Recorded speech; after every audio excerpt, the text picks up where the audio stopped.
ఏంటో ఇలాంటివన్నీ నాకే జరుగుతాయి అనుకుంటా.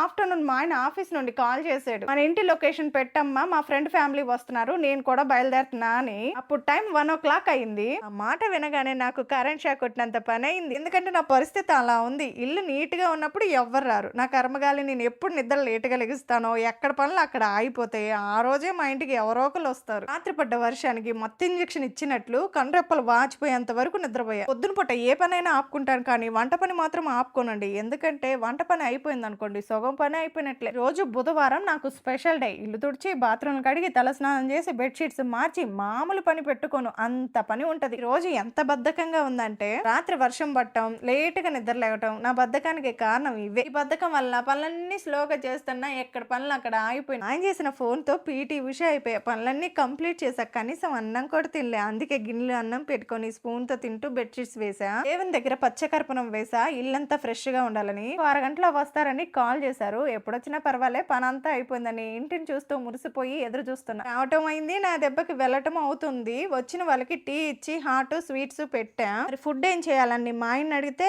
వద్దులేమ్మా పొద్దున్నుంచి పనులు చేసి చేసి అలసిపోయావు రెస్టారెంట్‌కి వెళ్దాం అన్నారు. పనులు చేసి చేసి ఫుల్‌గా ఆకలిగా ఉంది. మా ఆయన tandoori chicken, mutton biryani, chicken biryani order ఇచ్చాడు. ఫుల్‌గా తిన్నాను. ఎంతైనా మా ఆయన మావి చిగురు మూవీలో జగపతి బాబు లాగా అర్థం చేసుకునే మంచి మొగుడు.